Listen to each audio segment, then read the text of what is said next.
ఈరోజు నేను ఒకటే ఛాలెంజ్ చేస్తున్నా. వేం నరేందర్ రెడ్డి కానీ,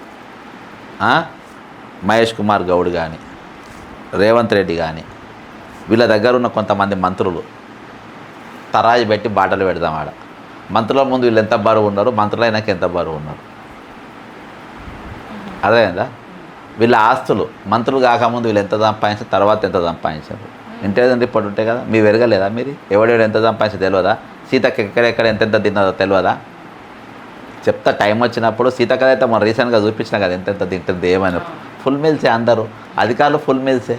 మీ దగ్గర ఈరోజు మీరు దోచుకున్న పైసలు తీసుకొని బయట పెడితే సరిపోతాయి. అవి ఉద్యోగులకు కానీ, ఈరోజు నిరుద్యోగులకు కానీ, లేకుంటే తెలంగాణ ప్రజలకు కానీ అందాల్సినవి అవి దాచిపెట్టి అక్కడికి వచ్చేటోరికేమో నువ్వు వంకలు చూపెడతావు. మీరు తిననీకి వంకలు చూపెడుతుండ్రా? మీరు సంపాదించుకోనికి వంకలు చూపెడుతుండ్రా?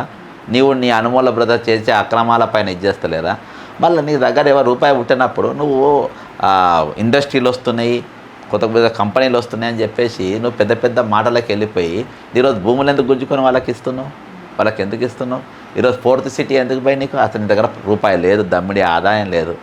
ఇవాళ నీ పథకాల మీద కాదు అవే ఆపుతున్నప్పుడు నువ్వు ఫస్ట్ అసలు నీ రెవెన్యూ ఎట్లా పెంచుకొని నీ ఫోకస్ దాని మీద ఉండాలి కదా. దాని మీద నీ సలహాలు అడగాలి కదా. 510 రోజుల తర్వాత 511 రోజు నేను దొంగను నన్ను చూసి రూపాయి ఇవ్వలేదన్నది చేతులైతే నువ్వు దిగిపోవాలి.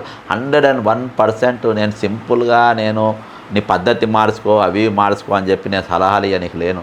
నువ్వు నాకు ముఖ్యమంత్రిగా నాకు బెస్ట్ పాలన అందియాలి.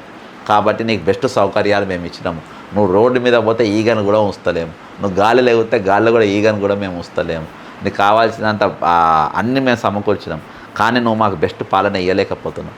పైగా నీవు నన్ను నా తెలంగాణ స్థాయిని, నా 1200 మంది విద్యార్థుల త్యాగాలను ఈరోజు దిగజార్చేటట్టుగా మాట్లాడినా కాబట్టి ఒక్క క్షణం నో కాంప్రమైజ్, అన్కాంప్రమైజ్ స్టేట్మెంట్ నేను ఇస్తున్నా. ఒక్క క్షణం కూడా రేవంత్ రెడ్డి అనేటోడు ముఖ్యమంత్రిగా ఉండడానికి వీల్లేదు. ఆయనను కొనసాగిస్తున్నాడే కాంగ్రెస్ పార్టీ సిగ్గుపడాలి.